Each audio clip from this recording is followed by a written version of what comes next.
Oh, man. I love having Mike Inglis in the big games, Leroy. He's so good. I couldn't even imagine. I didn't listen live last night. I can't even imagine what that wave of emotions must have been like from Mike. Oh, because you know what he's feeling. That's coming out. Yep. And he always thinks the big comeback is coming. Yep. Oh, no, if they give up another basket, this is going to get within 15. They better be careful. I wonder what that call on the Kyle Korver 3 must have been like. There you go. Knew it was coming. Anyway, guess we'll get ready for Game 3, 1-1. Like, yeah, Tobin, was that you who said the text to us like, "Oh, I don't like this league being too big," or was that Mike Inglis? No, I sent you guys a text when they got to 14. I was like getting a little close to me being uncomfortable. I don't like when the Heat have big leads. I don't like it. It's for a couple of reasons. One, because I do think that the Heat's offense sometimes dictates their energy on defense, which I guess you could say about a lot of teams. But this has been something where they excuse me, they've admitted it a lot during. Oh, the Leroy, games. you gave it to Tobin. I know. Thanks a lot, Leroy. Through the Skype. But yeah, you get to I like being up 8, down 7. Like that's the range I like being in. Once we got to 14, I was like, setting yourself up for a turd. And then they went in and they went to halftime up 6. I was like, all right, good. And then they had played a third quarter. I thought they played horribly, and they pretty much played to a push in that third quarter. Yep. So. No third quarter, so now I'm going into the fourth quarter with a little positivity. Right. Then they both started the quarter off Brick City. Both started Brick City, and it's been from my standpoint, every time Milwaukee's gone in there, and they've given what seems like a haymaker to the Heat have answered back. With they really have. And they answered back in a big way because they went boom boom 3-3, 6-point lead again. I'm like, wow. It was a great win for the Heat. They're up 2-0, haven't lost in the playoffs yet. This is awesome, and it does feel like you look at the matchups, that there's no reason they can't win this series, man. There's no reason that they can't be advancing to the Eastern Conference Finals, and if they get to the Eastern Conference Finals, I like their chances against both of those teams. I really, really do. This is. See, I'm opposite of you. I think just the style of play that the other two teams play, that pose more of a threat to the Heat than Milwaukee. I've said that from the beginning. All right, maybe you think it's more of a threat, but you don't think the Heat are good enough to beat those teams? No, I didn't say that. I just said, as far as the matchups are concerned, the two teams that are playing on the other side in Boston and Toronto play a style of basketball that are more of a threat than Milwaukee to me. Do you want to hear Jimmy Butler give you the feels? Sure. Okay, now this isn't like that Spoelstra sound I played you yesterday where you were very unimpressed. This is legit going to give you the feels, okay? All right. So, I don't know if you've seen this. This has been a thing now when Jimmy Butler walks off the court when they win. He's now pointing to the Godfather, and the Godfather and him are having conversations, from Jimmy on the floor, Pat Riley all the way up to the bleachers. It gets me a little misty-eyed. I got to be honest with you, Leroy. I don't know what Pat Riley was doing, some kind of X thing. I thought he was doing Wakanda for life, but I don't know what kind of gesture he was making towards Jimmy.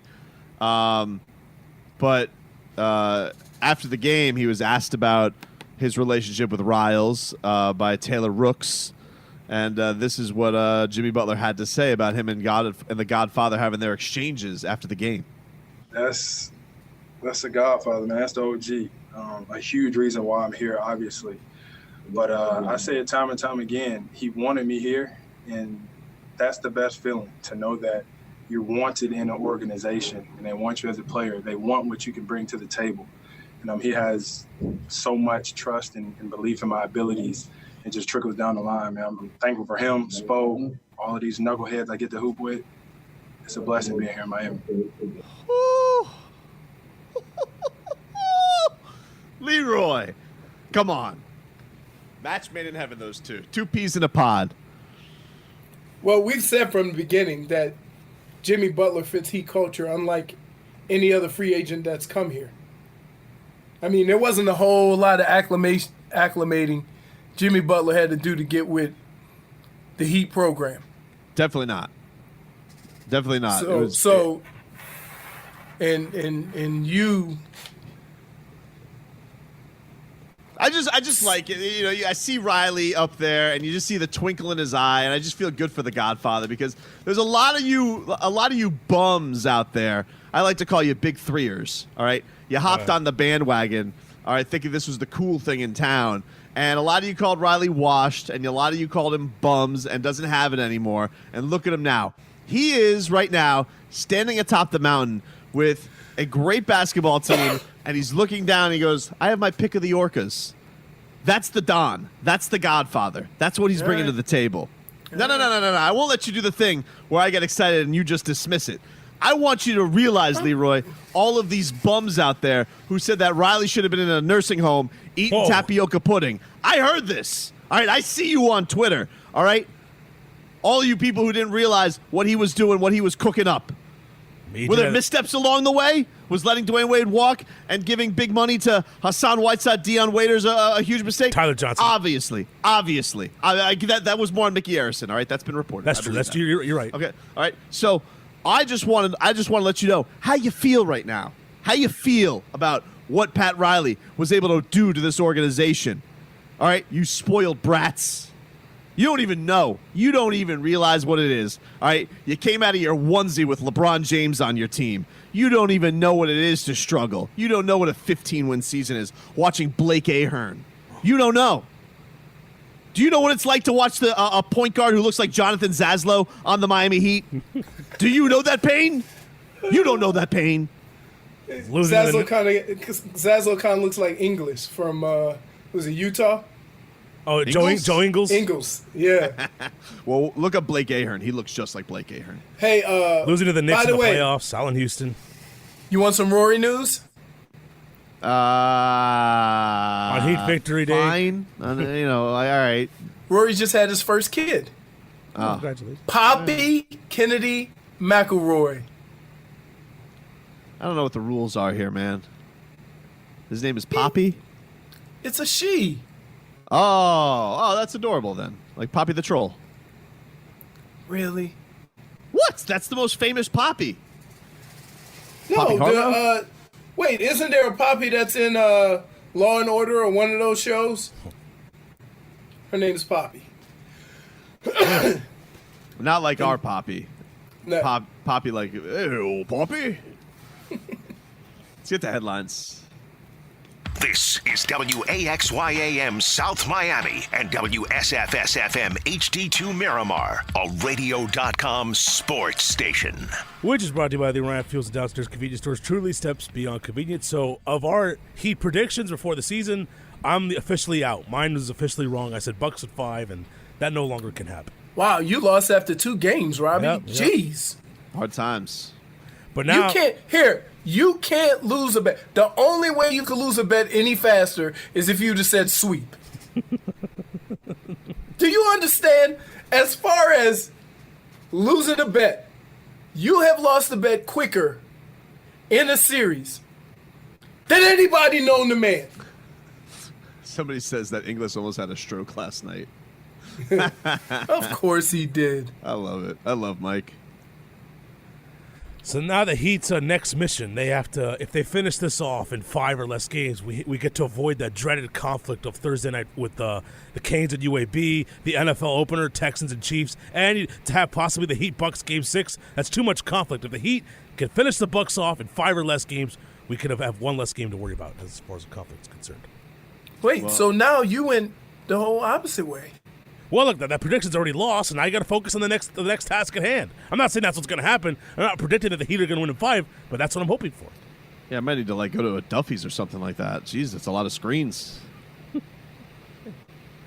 Yeah, whatever's even open.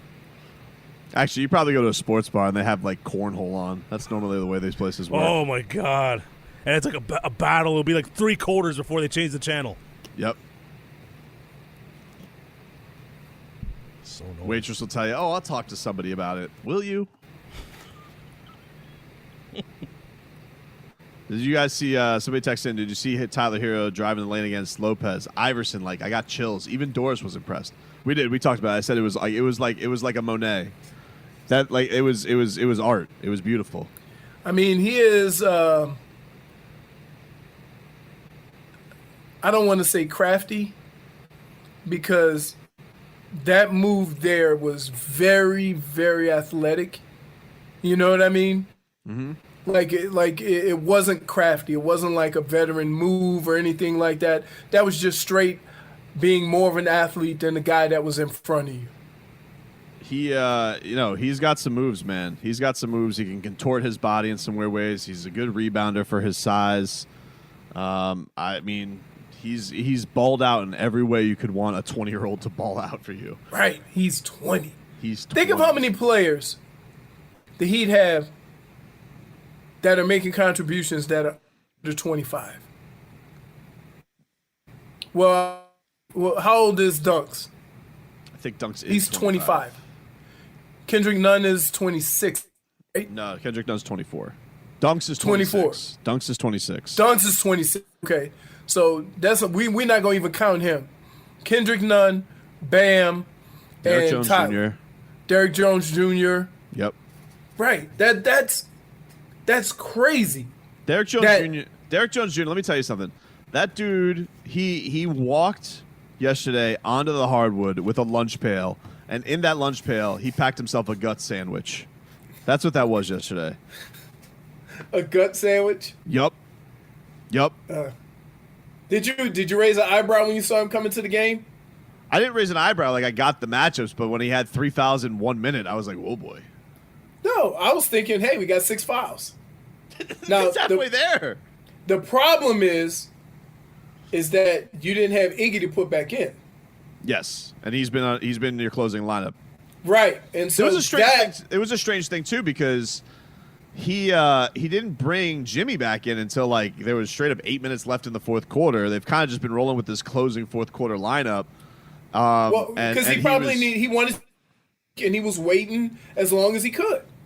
Yeah, but you know what I wish they would do though, because they were doing all those free throws at the end of the third. I almost wish that they would have a stat of like actual time of rest rather than when you were, because if you looked at it in game time, it probably wasn't that much. I think I looked and it was like he came out with 2 minutes left in the fourth and he went back with like 8. So that's only 4 minutes of game time. Yeah, but that was like 15, 20 minutes. Yeah, it felt like forever. Right. So yeah, but like probably like a Haverstraw stat. He's probably got something packed somewhere. If you can hold it down. You know, they do the same thing with Giannis during the course of the game. You can't hold us down. When they made that little run and Giannis wasn't on the floor, they didn't put him back in. They waited. Well, so, that's the new national thing today. I don't know if you've heard. They've had a couple of things. Poor Giannis is definitely in the crosshairs as far as like we're going to have a new criticism for him every single night. So like the first one was, how come you're not defending Jimmy? Last night's was, how come you only played 36 minutes? And I'm looking up and down. I'm like, right. That's the player high yesterday. Like everybody, like Jimmy played 36 minutes. Jay Crowder played 36 minutes. Like that was the most anybody played.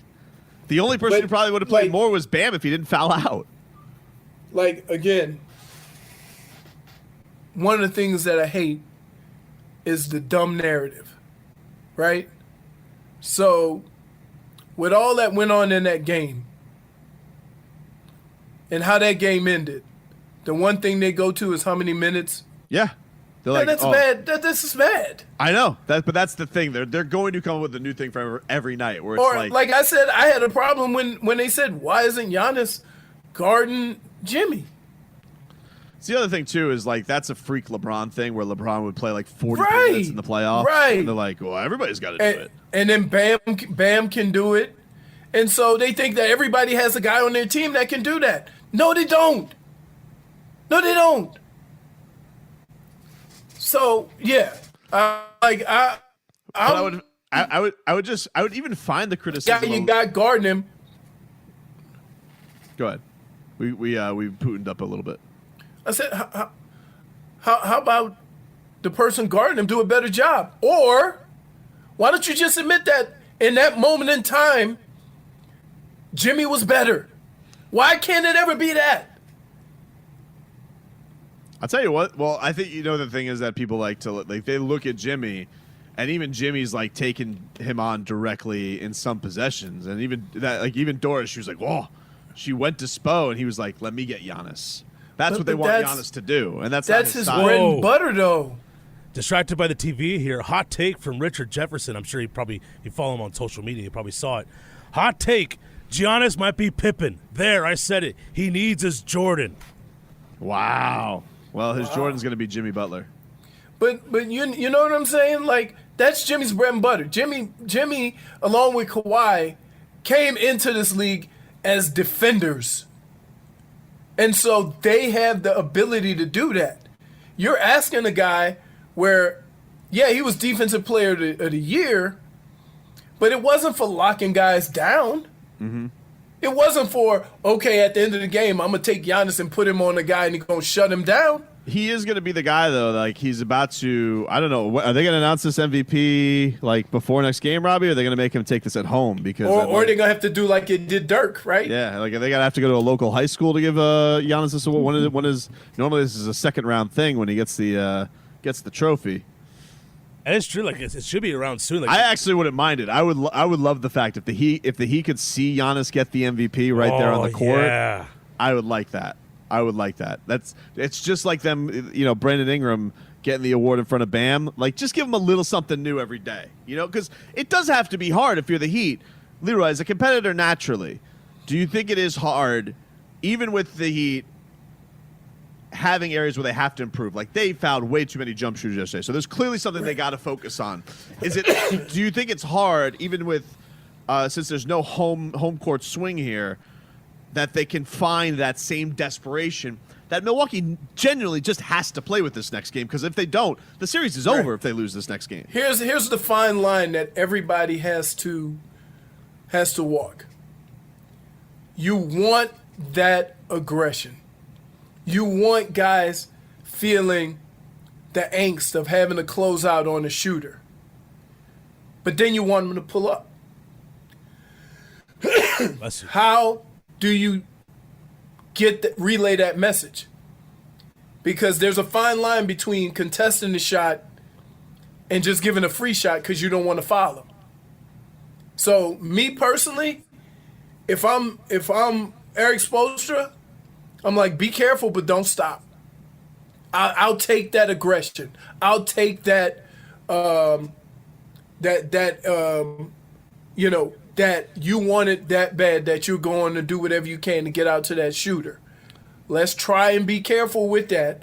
But I like the defensive prowess of the guys on the Heat. As far as, when you look at the way Milwaukee was throwing the ball around and how they were moving around defensively to contest everything, I don't want that to stop.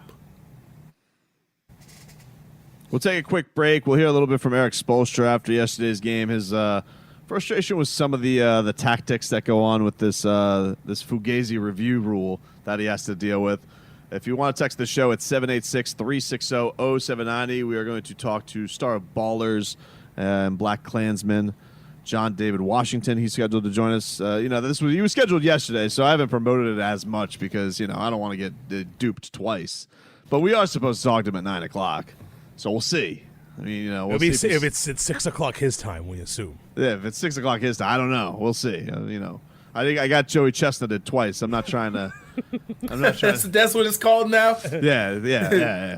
So we'll see, but we'll hear a little bit from Eric Spoelstra after yesterday's game and Bam Adebayo. Oh, and a big moment for me yesterday after the game, Leroy. Huge. We'll tell you about that next.